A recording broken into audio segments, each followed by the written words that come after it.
This is Calabasas Living, and I'm just making a stupid video, really. For the most part, there's no set topic of what to talk about. I really just go off of what I think in the moment, Topic usually would be about the self, How do you change, or how do you improve yourself? Because a lot of the issues and topics that we talk about, in daily life, relationships, business, everyday life, really, can be traced back to the way you think, how you think about yourself, and what motivates you, what gets you out of bed, what puffs your chest up when you're in bed and you land there saying, why should I get up?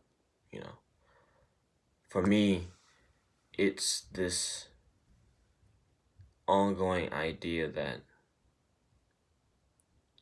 I can never reach perfection in the human state. It's a journey, and as it said, it's not the destination, it's the journey. I was reading the book The Alchemist, and in that book, it was shocking. You don't really, about it, but when you read it, when you see it, when you hear it, it turns on a light inside of you, and that light, it propels you like a layer.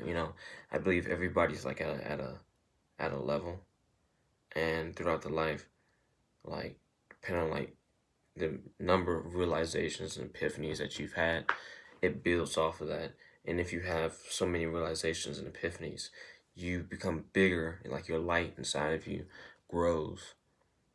And when that grows, people around you start to see it. They start to feel it. They start to, in a sense, smell it, Not so much physically smell, but they feel it oozing off of you, You walk into an area and they feel your presence, like they get goosebumps, ooh, And don't take that as that's what actually happens. It's just when you're in an area, people start to notice you by the way you carry yourself, by the way you hold yourself, the way you talk, the way if you're really jittery, if you're really, all these things, right? It all stems back to your core belief. And if the way you think about yourself is that small, then the outside will be very chaotic and very unpredictable.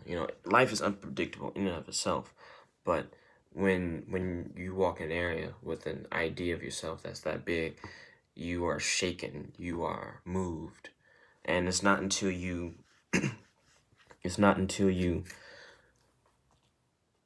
take that idea of yourself and enlarge it. You don't enlarge it by wearing certain clothes, or you don't enlarge it by doing certain things, Not so much, it's just that you don't specifically base your idea off of a physical action. You base that idea off of the way it makes you feel and how effective is it in your life. For me, it's been key ideas about going back throughout my life and realizing why I feel a certain way, the way I do, now. I'll be 19 next month, May 30th.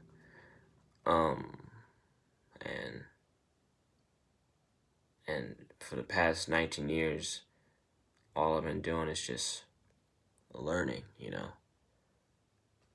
I tell people this all the time. I have this version of me has only been here for since July of 2018. It is April 2019. And and and and and looking at it, it's in those short few months, it's been like fucking dramatic, the change in me.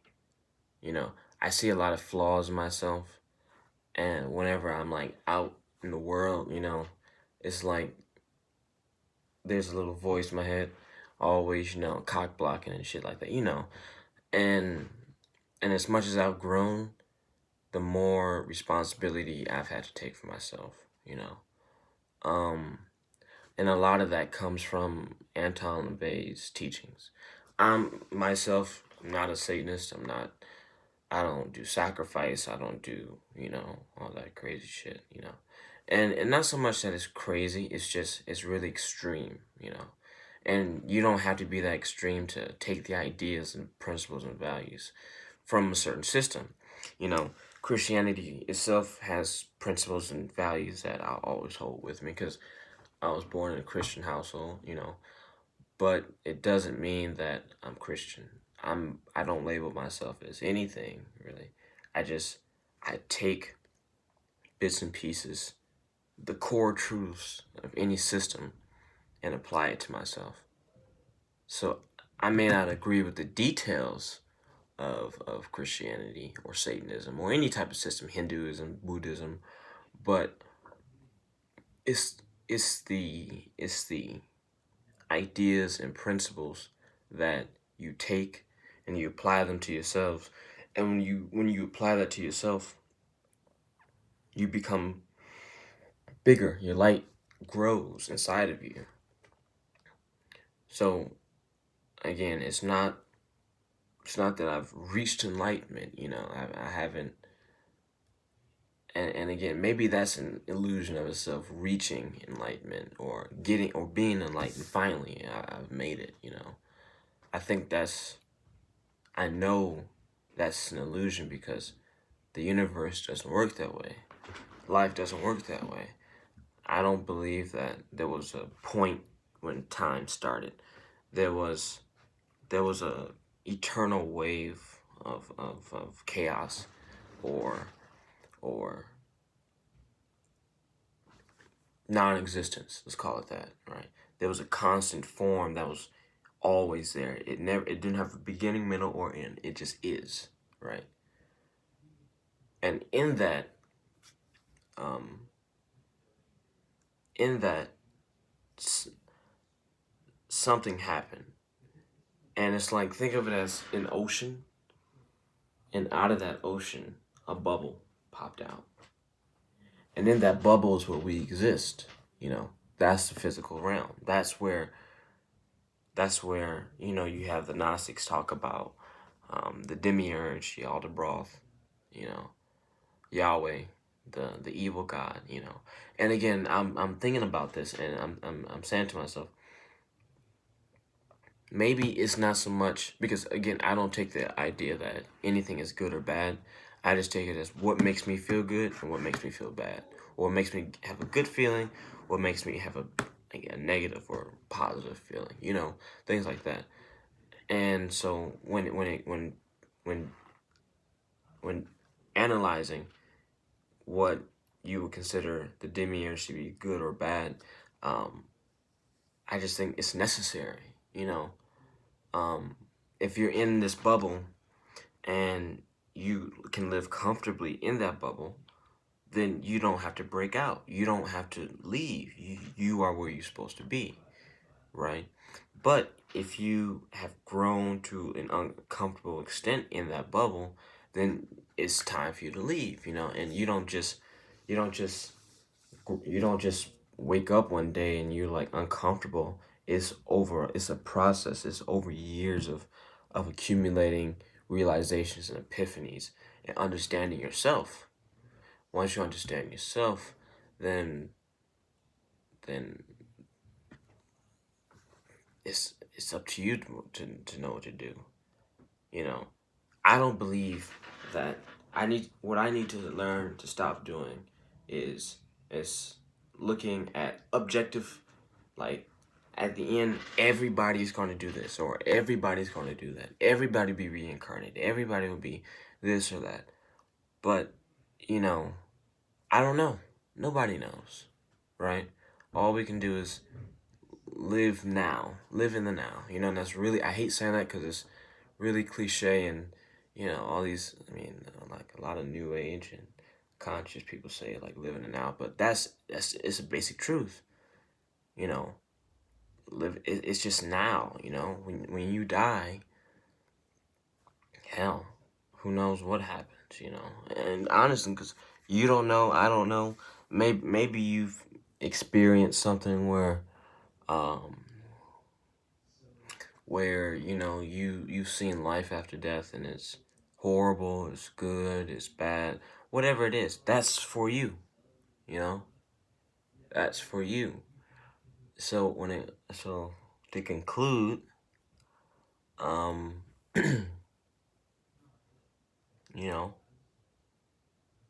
life is what you make it. You know, and a good movie I've seen is Joe Dirt with David Spade, and he's trying to look for his parents, and he's back, and he's in Louisiana.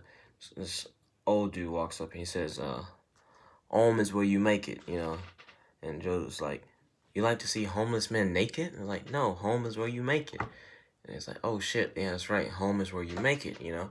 So if your home is here and like wherever here is, then that's where your home is. You know, home is where the heart is. So you have to decide where your home is. You know, you have to decide what it is you want to do. You know, I'm not going to tell you that. I'm not going to tell you that. You know, after you die, you do this. If you do that, do what works for you, right? So sticking your finger up your bum means that like you'll get $1,000,000 tomorrow, right? It's a shitty analogy, but go with it, all right? And that makes you feel good. Do it. If fucking females left and right is what you do it. If doing drugs is what it is you want to do it. All right. There is no objective truth. The only objective truth is you. Your consciousness. Your consciousness is your objective truth. Because you know it's there. Well, you have an awareness of it being there. And that's all you know. That's what you were born with is all you know. The moment you were born and you don't remember that moment popping out of your mom's vagina. You don't remember it, but deep down in your subconscious you remember it. Your subconscious you remember. In that moment, you were not your name. You were not your race. You were not anything. You were. You just were. You were God. God in the sense of totality. You had no human. You weren't. How do I say this? You weren't indoctrinated as a human yet. But as the years went by, they said, your name is Kevin, your name is Sierra, your name is Jackie, your name is Madison, all these things. These are the indoctrinations you were told. But you, me, we're not our names. These are just labels on us right now in this physical body. That's all we are. You are the only person who knows anything about you. And besides that, everything else is speculation, theory, and guesses. Well, this is Calabasas Living. Peace.